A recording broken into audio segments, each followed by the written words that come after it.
मुख्यमंत्री मनोहर लाल ने समाज सुधारक राजा राममोहन राय की जयंती पर उन्हें नमन किया है और ट्वीट करते हुए लिखा है कि बाल विवाह, सती प्रथा, कर्मकांड आदि सामाजिक बुराइयों के उन्मूलन में महत्वपूर्ण भूमिका निभाने के लिए उन्हें सदैव स्मरण किया जाएगा।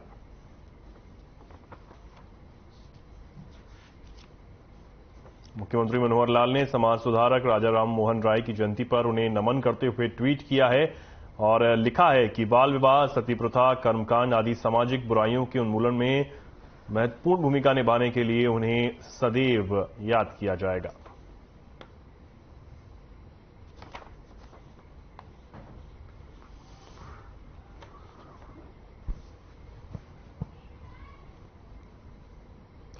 मुख्यमंत्री मनोहर लाल ने समाज सुधारक राजा राममोहन राय की जयंती पर उन्हें ट्वीट कर नमन किया है और लिखा है कि बाल विवाह, सती प्रथा, कर्मकांड आदि सामाजिक बुराइयों के उन्मूलन में महत्वपूर्ण भूमिका निभाने के लिए राजा राममोहन राय को सदैव याद किया जाएगा।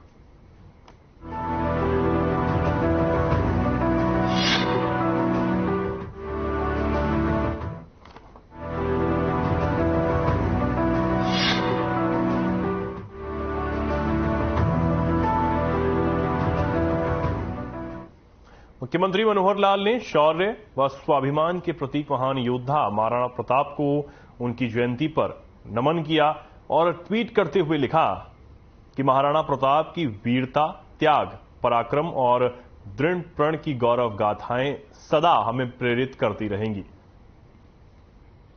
सीएम ने शौर्य व स्वाभिमान के प्रतीक महान योद्धा महाराणा प्रताप को उनकी जयंती पर नमन किया है और इस दौरान सीएम ने ट्वीट कर लिखा कि महाराणा प्रताप की वीरता, त्याग, पराक्रम की गौरव गाथाएं सदा हमें प्रेरित करती रहेंगी।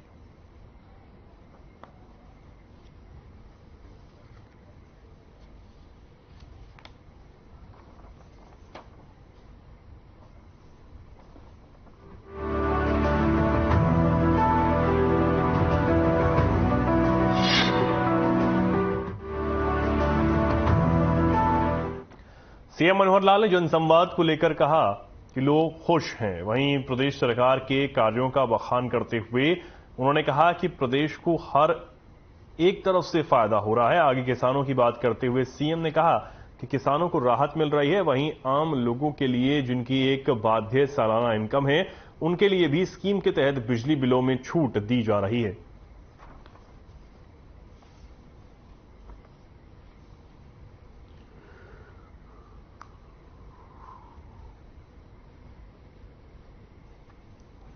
मैं जन संवाद के कार्यक्रम कर रहा हूं जिला जिलानुसार। मेरे 4 जिले हो गए हैं, उसमें भिवानी, पलवल, कुरुक्षेत्र और सिरसा। 5वां जिला भी महेंद्रगढ़ अगले 24, 25, 26 3 दिन ही होने वाला है। अभूतपूर्व इसकी मैं सफलता कह सकता हूं कि लोगों के अंदर जाकर के बहुत प्रसन्न है लोग और फीडबैक भी बहुत अच्छा नीचे से आ रहा है कि एक मुख्यमंत्री आकर के गांव में उनके बीच में बैठ करके उनकी सबकी और जो हालचाल पूछते हैं, उनकी कठिनाइयां पूछते हैं, क्या सरकार ने किया ये भी उनसे हम पूछते हैं, क्या और आवश्यकता उनकी ये भी पूछते हैं और उसमें अच्छी संख्या में लोग जो आ रहे हैं। अगर मैं चारों जिलों की ये बताऊं कि लगभग इसमें हर जिले में 3 दिन में 12, 13, 15 गांव होते हैं, तो 12, 13, 15 गांव के अंदर मतलब यह है कि 32,555 लोग ये उसमें भी आए हैं। हमने डोमेस्टिक हो या और जो बाकी इंडस्ट्रियल अथवा कमर्शियल जितने भी कनेक्शंस हैं, उन सब में बहुत सुधार किया है। जहां ग्रामीण क्षेत्र के अंदर चोरी बहुत होती थी, लाइन लॉसेस जो 2014 में यानी उस समय का आंकड़ा 34% समथिंग था और जो अब सुधर करके 11% समथिंग हो गया है मार्च 2023 में, यानी एकदम 1/3 उस पर लेकर के आए हैं और इसका बहुत बड़ा एक लाभ ये पावर यूटिलिटीज को हुआ है, जिसके कारण से हमारी चारों ही कंपनीज वो प्रॉफिट में आई हैं। और अब 2 कंपनीज यूटिलिटीज की जिसका कंपटीशन सारे देश भर में होता है, उत्तर हरियाणा, दक्षिण हरियाणा, दोनों ही A+ में आ गई हैं। A+ यानी सर्वश्रेष्ठ कंपनीज का जो रैंकिंग होती है वो A+ होती है।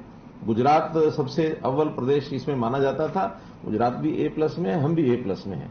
तो इसलिए पावर सेक्टर के अंदर में बहुत से सुधार हुए हैं, इंफ्रास्ट्रक्चर में बहुत बड़े काम किए हैं। हमने ट्यूबवेल कनेक्शन भी 14 से लेकर के जब से हमने सत्ता संभाली 8 साल लगभग 61,500 ये नए ट्यूबवेल कनेक्शन ये हमने दिए हैं। और जिन्होंने अप्लाई किया हुआ था कनेक्शन के लिए, जब ये सोलर की स्कीम आई है तो कुसुम ऑफलाइन सेलर, लेकिन अगर ये कुसुम ऑफलाइन सोलर न होता तो आखिर उनको भी बिजली के कनेक्शन हमको देने पड़ते। तो देखा जाए तो 1 लाख से ऊपर कनेक्शन ये किसानों के हुए, जिसमें 50,000 कुसुम के और 61,200 सीधे सीधे पावर के कनेक्शन है। तो एक बहुत बड़ी राहत ये किसानों को हमने इन 8 सालों में दी है। अभी भी जो बचे हुए हैं उसमें एक ही अब कठिनाई थोड़ी आई है, जिस पर हमने थोड़ा सख्ती भी वर्क की है कि जहां पानी यानी डार्क जोन हो गया है, ओवर एक्सप्लॉइटेड एरिया जिसको माना जाता है, उसके लिए वाटर अथॉरिटी वो भी काम कर रही है। वहां पर तो तभी कनेक्शन देंगे जब वहां माइक्रो इरिगेशन इसका प्रबंध करेंगे। तो जो इलेक्ट्रिसिटी बिल्स अंत्योदय फैमिलीज का भी डिफॉल्ट कई जगह, जैसे मैं जनसंवाद कार्यक्रम में जा रहा हूं तो वहां कुछ लोगों के बिल्स पेंडिंग होते हैं, तो बिल्स पेंडिंग होने के कारण से उनके कनेक्शन कट जाते हैं और कई बार आउटस्टैंडिंग अमाउंट बहुत ज्यादा होती है, वो पे करने में भी सक्षम नहीं है और उनके बिल जो हैं वो लगे रहते हैं। तो इस प्रकार अब हमने जो 1 लाख रुपए की इनकम से नीचे के अंत्योदय परिवार हैं, 1 लाख रुपए इनकम वाले सालाना वाले, ऐसे लगभग ये 7 लाख परिवार हैं। लेकिन उन 7 लाख परिवारों में से कुछ परिवार ऐसे हैं जिनके जो कनेक्शन कटे हुए हैं, उसका भी एकदम हिसाब तो नहीं लगा, लेकिन उसकी स्कीम हमने बनाई है केवल इसको देखते हुए कि हम लोग उनके बिजली के जो बिल हैं उनको माफ करें। तो हमने उसका जो प्रिंसिपल अमाउंट है उस प्रिंसिपल अमाउंट का 50% वेव करने के लिए कहा है। और दूसरा, ऐसे परिवारों का मैक्सिमम एवरेज बिल जो 1 साल का होता है उतना ही लिया जाएगा। जैसे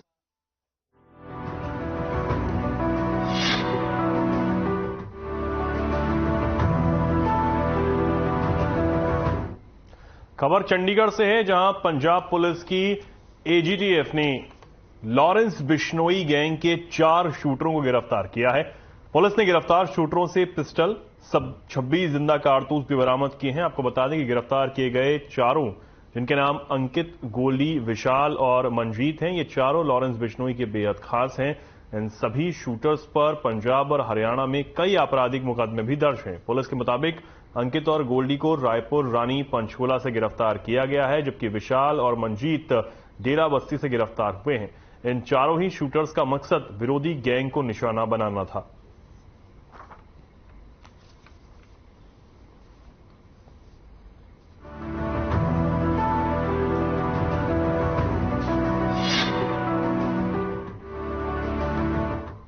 खबर चंडीगढ़ से, जहां एक होटल में देर रात पूल पार्टी में गोलियां चल गईं। बता दें कि पूल पार्टी में डांस को लेकर लोगों में बहसबाजी हो गई।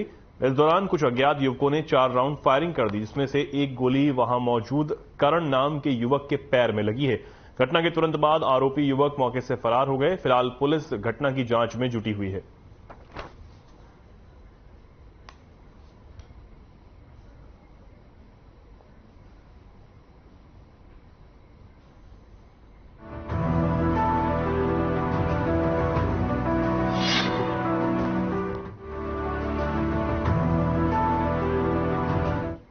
अंबाला में बीते लंबे समय से आतंकी साजिशों के मामले मिल रहे हैं। इसी को लेकर गृह मंत्री अनिल विज ने पुलिस अधिकारियों, भारतीय सेना, भारतीय वायुसेना, इंटेलिजेंस ब्यूरो और नेशनल इन्वेस्टिगेशन एजेंसी के प्रतिनिधियों के साथ बैठक की और एक समन्वय के साथ चलने के लिए रणनीति बनाई है। खास बात है कि इस बैठक में केंद्रीय एजेंसी के साथ पंजाब से भी लॉ एंड ऑर्डर से जुड़े फैसले लेने वाले अधिकारी आए हुए हैं। इस बैठक में चर्चा हुई कि बीते कुछ समय से पाकिस्तान से आतंकी संगठन पंजाब, हरियाणा को टारगेट कर रहे हैं। आतंकियों के स्लीपर सेल नशा व घातक हथियारों को दोनों ही राज्यों में तस्करी के माध्यम से भेज रहे हैं, जिसका प्रमाण इसी बात से लगाया जा सकता है कि अंबाला में बीते 2 से 3 सालों में विस्फोटक से जुड़ी सामग्री मिल चुकी है।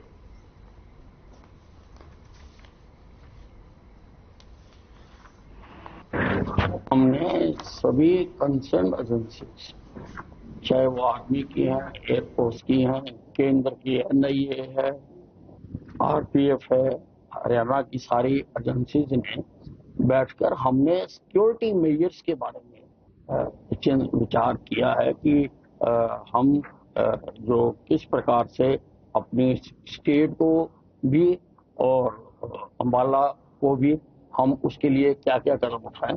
सभी ने बहुत अच्छी अच्छी जैसी जैसी सारों के पास जानकारी थी वो वहां पर यहाँ पर शेयर की है और जल्दी ही हम इसके फर्दर हमने क्या क्या कदम उठाने हैं।